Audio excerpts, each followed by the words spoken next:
Hello, ladies, and welcome back to another episode of Her Sacred Threads podcast, a podcast created specifically for women who are looking to live their truth, reclaim their story, and create a life of transformation and purpose.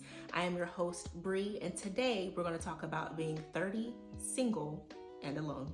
I want to start by first acknowledging the weight of this season. In every direction that we turn, whether it be with our families, our friends, society, or even with our own internal expectations, sometimes it feels like all we see are signs that we're behind. And I want to assure you that as you are journeying through this season in your life, you are not alone. As I speak to women who are in my circle and who are all in their 30s, I find that we all share the same or similar kinds of pressures. The first one being the pressure of time and getting older. The second one being the pressure to be successful. The third being the pressure to find your forever partner. The fourth is the pressure to have children. And the fifth is the pressure or the need to have it all figured out. I'm sure as I listed all of those pressures that you could probably find at least one that you relate to.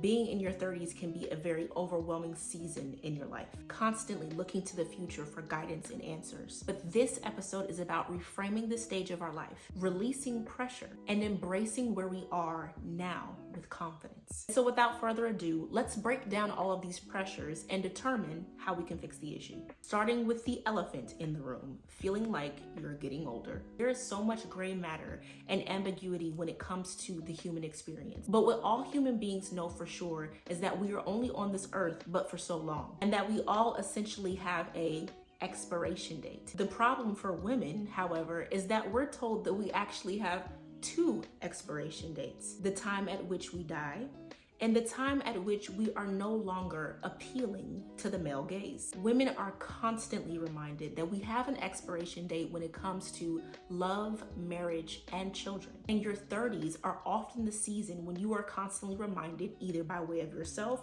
or the people around you, that time is running out, creating ample opportunity for anxiety and depression as you are internalizing the feeling that you just don't meet the mark. And now we're moving through life in a state of urgency. Everything has to be done, and everything has to be done now, which typically leads people to make decisions out of desperation. Which is why embracing where you are right now is so important, because it allows you to make clear decisions and choices about love, your career, and your family when the time is right. And in order to relieve ourselves of this pressure, we really have to start with shifting our perspective. And instead of seeing 30 as a countdown, we could instead shift our perspective to see turning 30 as leveling up, and see this as a season where we start to really get to know ourselves. And more importantly, as a season to respect the personal growth and wisdom that we've gained over the years. I mean, just think about your 20-year-old self. Would your 20-year-old self even recognize this version of you? And would you really want to make life decisions with that mindset and level of wisdom? I'd bet you'd be willing to say that you are more powerful mentally and emotionally now than you were then. Embracing where you are now allows you to embrace that growth. Thus, it should be our priority to shift the narrative from "I'm running out of time" to "I'm stepping into my most powerful years." The years where I embrace where I am right now and make empowered decisions. We have to stop measuring our success by our age and instead measuring it by way of our alignment. Asking ourselves questions like, am I growing? Am I becoming the woman that I've always wanted to be? If the answer to those questions are yes, you're already on the right track. Which leads me to the next pressure, the pressure to be successful. You know, we live in a world that oftentimes measures success by way of meeting milestones, right? Measures success by way of meeting our checklist. Do we have a thriving career? What does our financial status look like? Do we have family? Things of that nature. But how many people out there do you know who have all of those things and are still not happy? Or better put, how many times have you achieved an accomplishment and not too much longer afterward still felt insignificant? These stories, whether they be our own or the stories of others, are telling. And what they reveal to us is that success does not always equate to happiness. And one might say to themselves, if success does not equate to happiness, then what is the point of having success at all? And the reality is, success can have a personal fulfilling impact on our lives when we choose to define what that term means. Instead of getting caught up in the comparison trap, right? Comparing ourselves to our friends or the people that we see on social media, it benefits us more to look ourselves in the mirror and ask ourselves, who am I? And what do I want? And the reality is, for some women, they will come to that realization early, while others, it may take you some time to get there.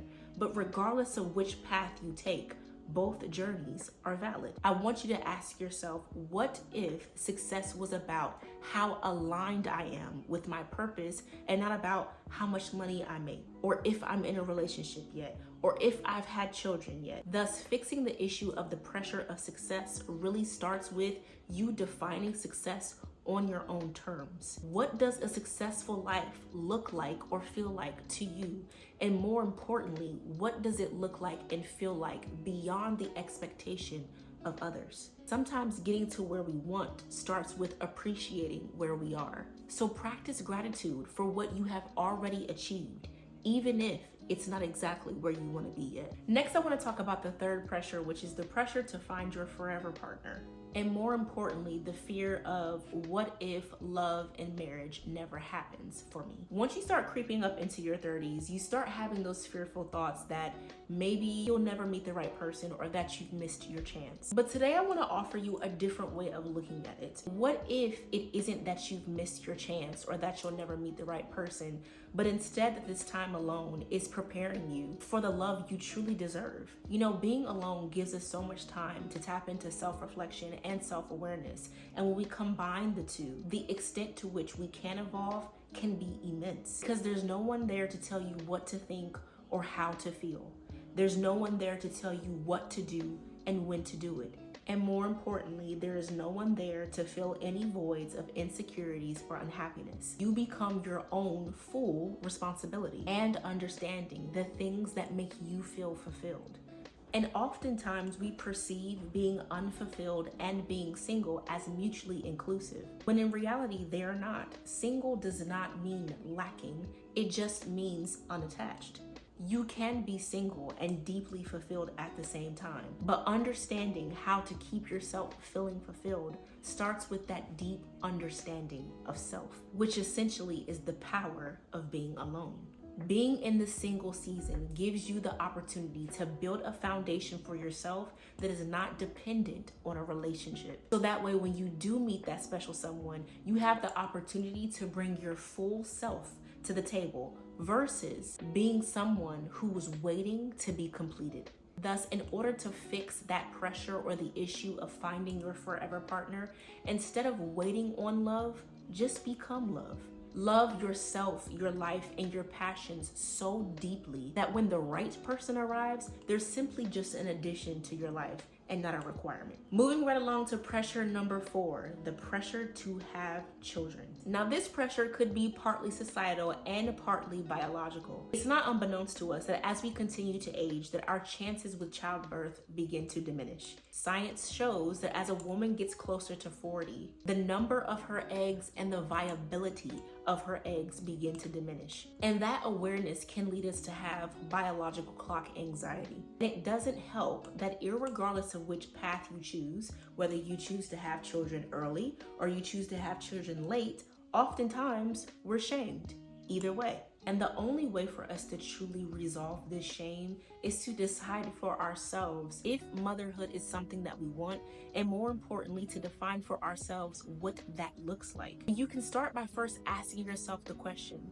do I want kids, or is this just a societal pressure? If the answer to the question is that it's just a societal pressure and you actually don't want kids, then the next step is being able to find the courage to stand in your truth. However, if motherhood is important to you, then the next step is to explore all of your options without fear. If you are in your 30s or older and you're concerned about having children, my suggestion to you would be to armor yourself with knowledge that increases your chances to be able to do so, and to also, if you can, lean into the medical advancements that we have today that make having children at later ages possible, like freezing your eggs or trying surrogacy. And if you're willing, tapping into options like adoption or mentorship. Sometimes addressing that biological clock anxiety requires you to rethink motherhood altogether. If motherhood is important to you, again, explore all your options without fear. And if you're unsure, give yourself the grace and the space to figure it out, because there is no deadline for clarity. Speaking of clarity, that leads me to my fifth and final issue, the issue of needing to have it all figured out. And I'm going to say something that hopefully immediately relieves your pressure of needing to have it all figured out. And that is, to have it all figured out is a myth. It's not even real. No one has it all figured out.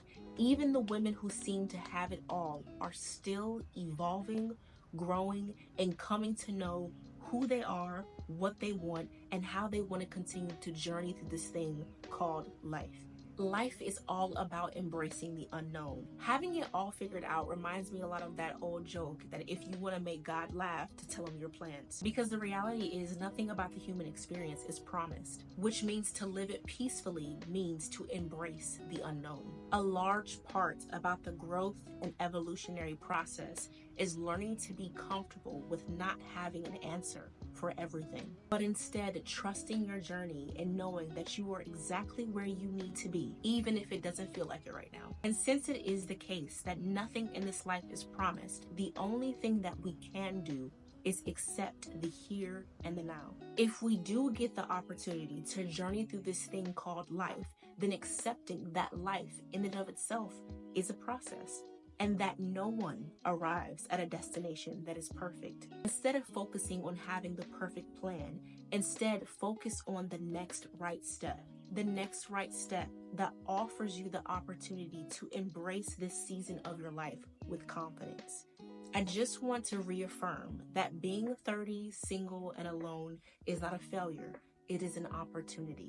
It is an opportunity for you to teach yourself to not be defined by a timeline, but instead by the way that you choose to live and love today. It's an opportunity for you to start measuring your success, not by how much you have accomplished, but whether you're aligned with who you want to become, and if given the opportunity, where you want to go. It is an opportunity for you to deepen your self-awareness, expand your clarity, and to trust that everything is happening for you in divine timing. For women who are in their 30s or who are older, who can impart some wisdom to young women who are in their 30s seeking to understand who they are, where they want to go, etc., I invite you to share your experiences in the comments. Otherwise, I end with this reminder that your life is unfolding exactly as it should be.